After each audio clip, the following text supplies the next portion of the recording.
Guys, it's time to get ready. We got a couple mealworms here. Let's go ahead and put them in.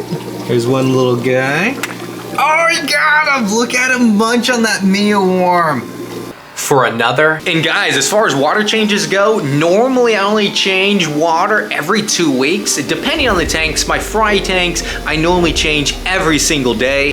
Fish room. Oh, you guys want to see something cool? Check out the pothos just growing through here. I absolutely love it. They love this fish water. Tour.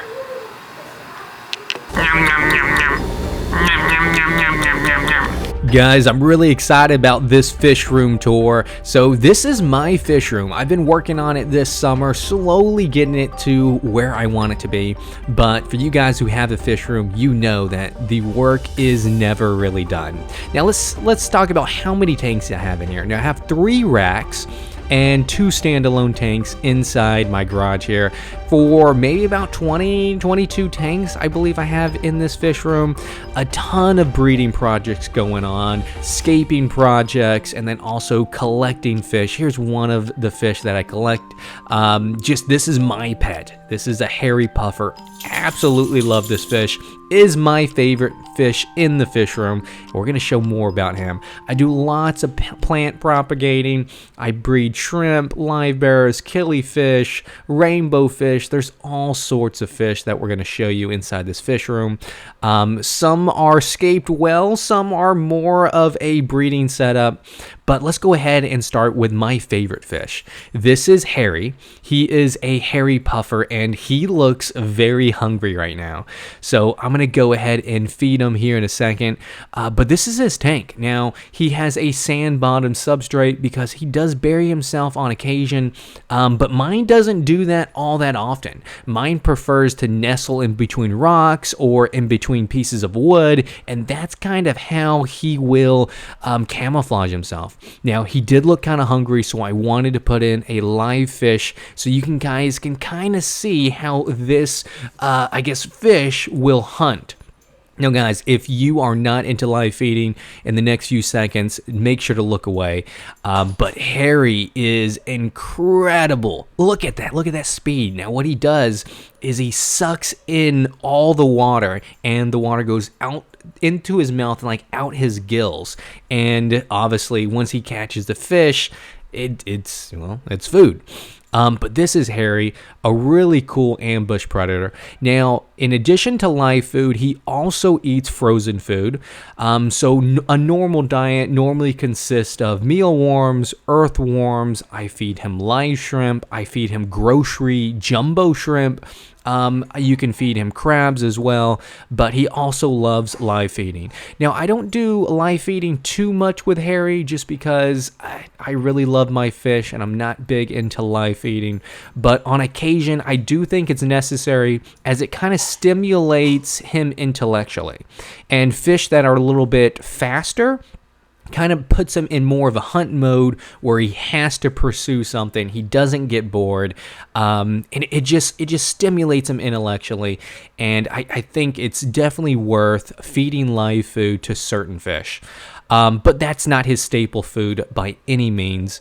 But he's so cool. Now, hairy puffers, they get about 4 to 6 inches. They are very aggressive, and they need to be kept by themselves, or they're going to destroy and eat whatever else is in there. Now, right above, I have a series of smaller tanks. These are 10 gallons, and what we're looking at is a raccoon tiger shrimp. Now, these are a Caridina species. Now, the reason why I got the raccoon tiger shrimp is because I heard that you can put these shrimp in tap water, where I've never had much luck with Caridina shrimp. I've had really great success with Neocaridina, but I just wasn't into the RO water and then remineralizing to make the parameters perfect. I wasn't into that type of fish keeping, but I'm giving a try with the raccoon tiger since they can potentially be kept in tap water. Now, right next to them, I have Neocaridina shrimp. These are my red Rilly shrimp, and super easy to take care of, super easy to breed. I've had these shrimp going on 3 years, and I've bred and sold probably thousands of these shrimp. They're super hardy, super fun to watch, easy to feed and care for. As you can see, I have plants in here. I have these little spike balls in there, and they love eating anything that comes in there, whether it's biofilm or algae, or if I drop some flakes in there from time to time. But this is my red Rilly shrimp tank. Right next to that, I have another tank, but let's look up top first. So I'm trying to get more house plants growing out of my tanks, because not only do I think it looks good, but it also helps the water quality as well. Now in this tank, I have a few Gardneri killifish. Now what we're looking at now, this is a male Gardneri killie. He's a young male. They do get bigger than that. He'll probably get maybe another half an inch bigger, maybe another inch bigger than what he is. They max out between 2.5 and 3 inches. This is a female Gardneri killie. As you can see, right behind her is a Lamea. I have one Lamea left. And you can see I also have a white cloud in here. So it's kind of a modge podge of fish, but the main setup is for these Gardneri killies. And they really are a cool fish that you don't see too often, and they're fairly easy to breed. They lay eggs, and within 2 weeks, they'll kind of hatch. And you can either take the eggs and hatch them in a container, right, with no filter or anything like that, or you can throw them in just a free tank that you have. And chances are, right, if there's nothing to eat them, they're going to survive and do a-okay because they're super hardy. Now, right next to my Gardneri killifish tank, I have a really small fish. Now, this is a live-bearing fish. These are called least killies, and they're actually native to the United States. They're one of the smallest live bear fish in North America, and they're just really cool fish that are super easy to breed because they are a live bear, right? Now, they do like maybe lower pH water, you know, kind of the dark water setup, but they will do just fine in normal, more neutral parameters. Now, here's a couple right here. They do get a little bit larger than this, probably 2 to 3 times larger than this. These are juveniles, but then that's as big as they'll get. They normally don't get much bigger than about an inch. Now, down below at the final shelf, this is a tank for all of my baby Crebensis. Now, I probably have about 100 Crebensis fry in here. You're going to see the parents here in a little bit. I'm going to show you where they were born and raised, but the rest of their life is going to be here in this grow out tank. Now, like I said, there's probably about 80 Crebensis in here. They're little bitty. These are fish that are absolutely stunning. They're a dwarf cichlid. They get about 3 inches in length max, so they don't get huge at all. And right now they're in their little baby cloud phase where they just move around in clumps and just peck on anything from biofilm to algae to fish food to flakes, whatever I happen to have in there. They'll just graze on throughout the day. Now, I also have Creepin' Jenny kind of growing out of this tank. As you can see, I think it looks really, really good. The Creepin' Jenny kind of just draping out over. And I think it's going to help with the water quality as well. Anything to kind of pull those excess nutrients that would normally be nitrate or ammonia kind of gets filtered out through plants as well. Now, these little guys are right next to kind of my 55-gallon throw tank. So I throw, you know, my extra hardscape. I throw random plants in here.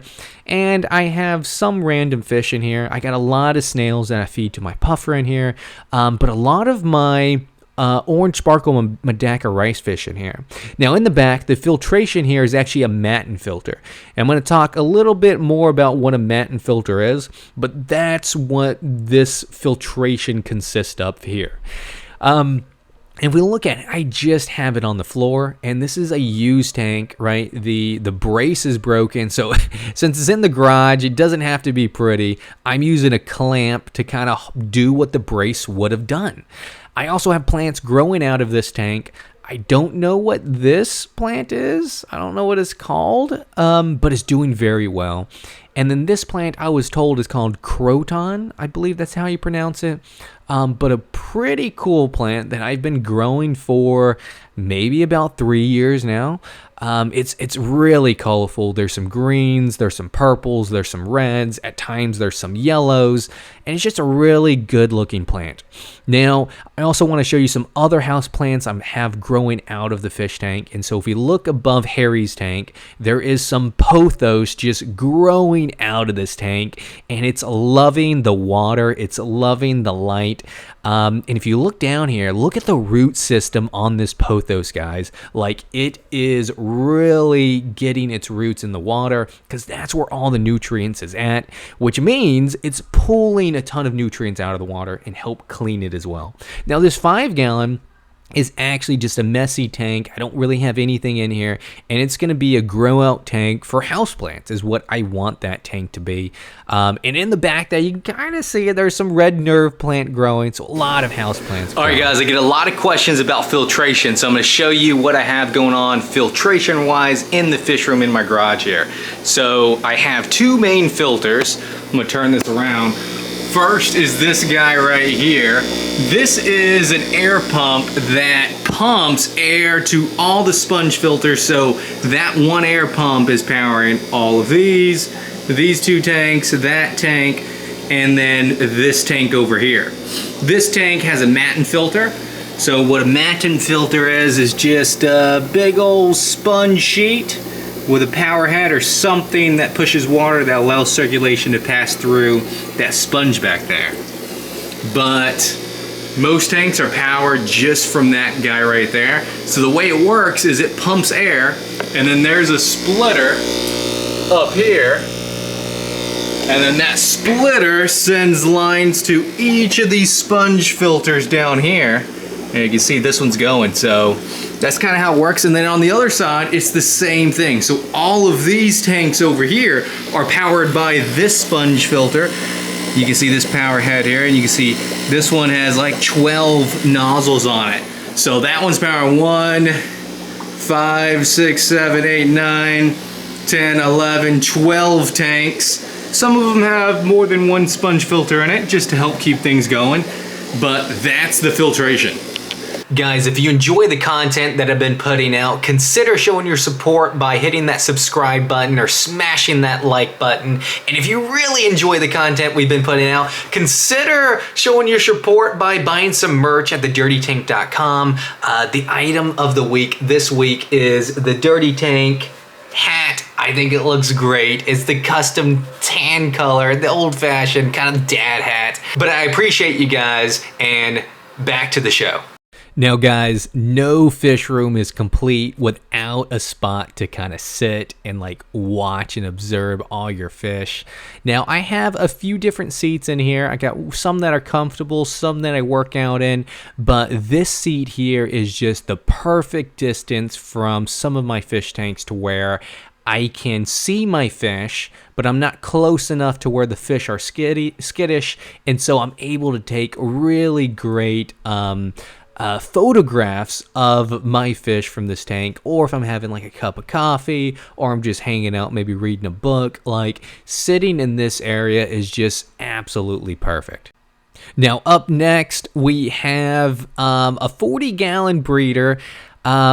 But let me show you kind of the plants around it. Now, up top, I installed a light fixture, mainly because this Monstera was kind of dying out because there was no light above it. Well, I put a light above it. 2 weeks later, this new leaf stem popped out, and then there's another one growing.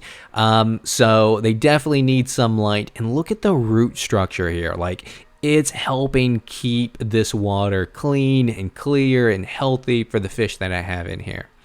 Now, the fish that I do have in here are African cichlids, and we're going to look at them here in a second.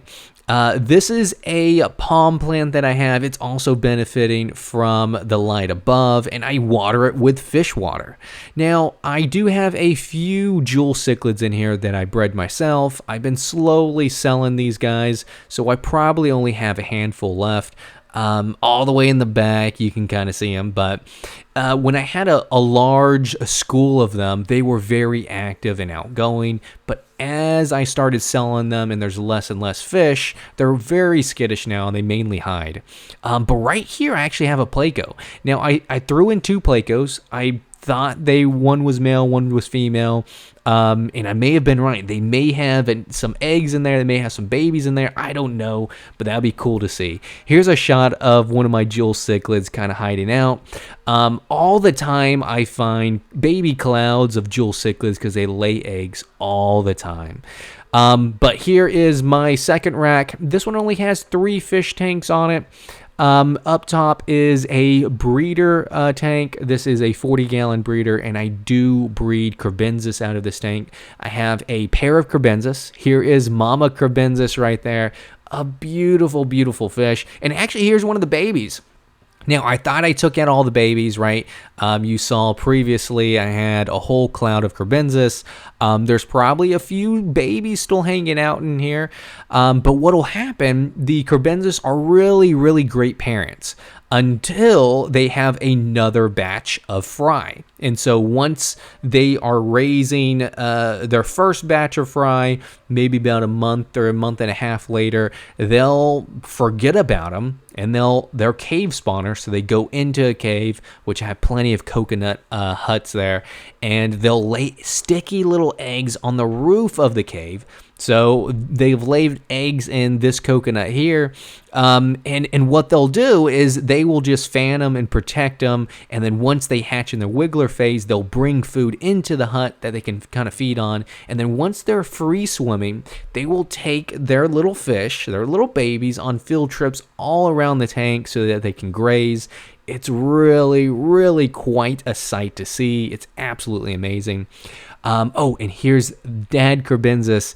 Right here, another, just a beautiful fish, very colorful, don't get super large, aren't super aggressive either, but definitely one of my favorite fish that I have in the fish room currently. Now, right down below that, we have some dwarf rainbows or praecox rainbows. These are my breeder rainbows. They lay a few eggs every single day in this moss pile right to the right.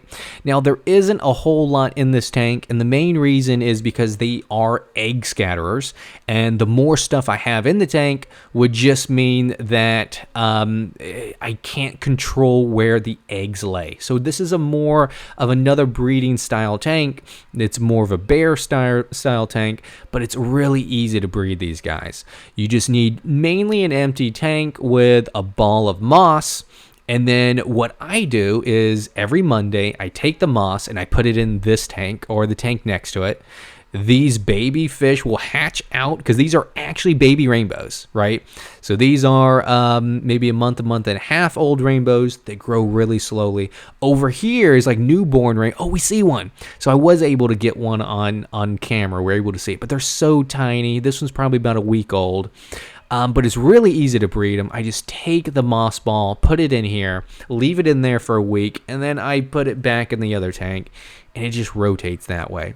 Now here I have some golden swordtail guppies. Now I picked these up from the local auction, and they are doing amazing. They're super healthy, super energetic, and as you can see, producing a ton of babies. So once these babies grow up, you'll see them available on the website, and I'm really, really looking forward to that. Now guys, before we look at the last rack, and this is probably my favorite rack, I do get a lot of questions about just fish room setup in general. Where do I keep my food, the meds, storage, things like that. So if you are thinking about making a fish room and you're looking for some tips and tricks and maybe some organizational things or things you can buy to hold your stuff and store your stuff, this next part is for you. So let me show you around some of the fish room stuff that isn't fish.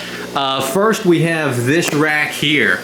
Now if you look here, I have a lot of coolers up here because I do take fish to swamp meets and auctions, and so I have those so I can travel with a handful of fish pretty easily. This row is a lot of my filter, I guess, adapters and accessories. And so if you look here, you can see this is a ton. This is probably like 100 feet of airline tubing. This is the best type of airline tubing. If you're gonna get airline tubing for your fish room, get the silicone, right? Because with the other, that's more of like a plastic, what happens is over time, it gets really rigid and hard, and it just slips off the sponge really easily.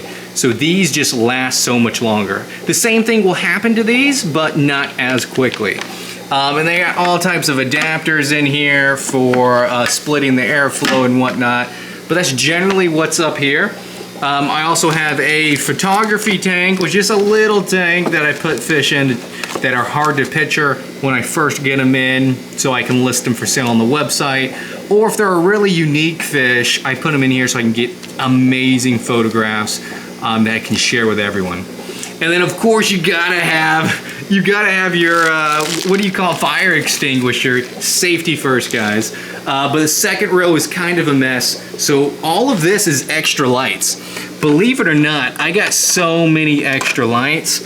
I may sell them at the swap meet or an auction soon, but I'm just keeping them just in case. You never know. I also have a backup air pump.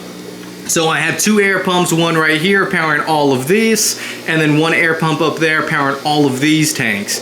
And so if one of them ever dies, I have an extra, so I have it right here, and then the splitters here. This one can support 8 tanks, so it's not as large as the one for this one, but it's the same size as this guy over here. And now these next 2 rows is kind of the same thing. I have substrate, I have some gravel in there, and then down here I got some drainage gravel that I like using.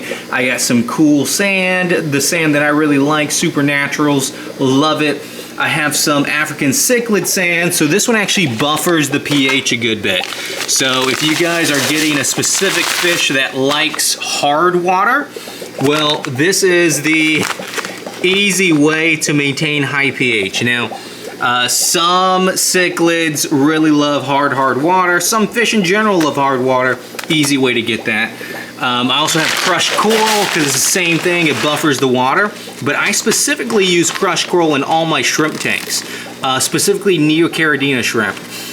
It helps with the molting process and it makes sure that I don't get as many failed molts. Since using this, with some other things, my shrimp have been doing amazing. And then we also can't forget the fridge. Right here, I kind of have what I have for sale that I can give people, the different fish, different food options, hardscape and whatnot. But the cool stuff is in the freezer. I'm actually running low. Normally I have it stocked, but I have a ton of fish food. If you look here, I have frozen brine shrimp, and then I only have one other package, frozen rotifers. But normally I have frozen bloodworms, I have frozen copepods, frozen mysis shrimp, tons of different frozen food in here for my fishies. I got a couple packages left. Once those go, I'm gonna get another order. And guys, frozen food's amazing. And great tip, one of these at your fish store is probably gonna cost you $8 to $10, just one of them. But if you buy it from here, you can get it for like $1 to $2 a pack. It's insane, the price difference. Now the only thing is it's gonna have to be shipping, and shipping's like 60 bucks. And so that brings up the price a good bit. And so it's really beneficial if you're gonna buy a lot, or if you're gonna, I guess, buy a lot and have other people, like a group order type of thing. That's where you can really get the best bang for your buck, where you're paying a lot less per food packet than you would in the store. Now up next is my sink. Now I'm in love with this sink, still working on it. Essentially it's a bucket sink that drains, and it drains to one of my overflow pipes over there. Has a neat little light on top so I can see what I'm doing. I'm still working on the water source. I want it to have a dedicated source so I don't have to bring a hose over. So I have the line all set up. I just have to get a proper sink neck here that I could use going forward. So that's coming in the works.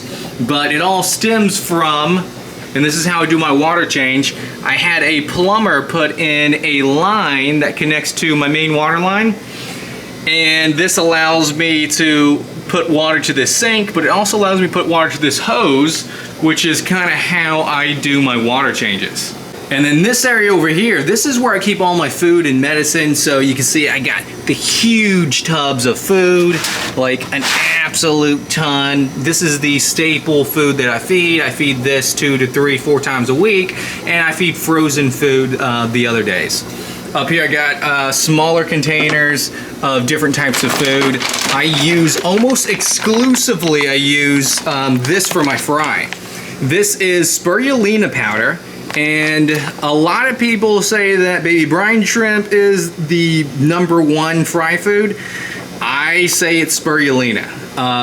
And I got a video coming up about why I believe that is.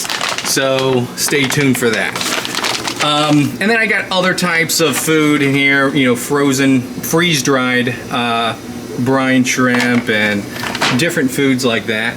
And then over here is all my different medications. So I have some methylene blue, I have some Paragard, I have some water clarity, just different types of medication that I need every so often just to kind of make sure my fish are nice and healthy, right? And then this whole area right here is kind of where I do all my orders and shipping, right? I have a headlight up there that I turn on. I normally leave it off because it adds glare to all the tanks, but while I'm doing my shipping and order packing, I turn those headlights on. And I have a heat press. I may need to turn it on actually. Let me turn that overhead line. I have this heat press to seal bags that I put fish in just to make sure your orders don't leak at all. That, I absolutely love it. It makes packing and shipping so easy. Down here, I got a bazillion different size bags in there. I got the heat packs here. So like everything I need is kind of in this area. Some of the boxes are over here. And then if we look all the way over here, most of my insulated edges to make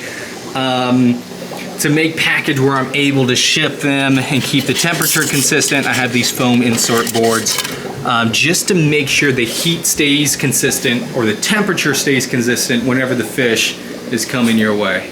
All right, guys, now we have our last rack. This is a 40-gallon, and I love this fish tank. It's just so beautiful, so much going on. But what we have in here, first we have a few German blue rams. Look at this stunner of a fish. One of my favorite type of fish. Any of the ram varieties, super cool. I also have some calico or electric platies, really, really cool fish. And then back here we have another type of Carbensis. This is the suboculata. Oh, and then we have the gold ram. I bred this baby myself. Still have one. I kept one. Now, if we look in the tank as far as plants go, I'm still balancing out this tank. I've had it for a while.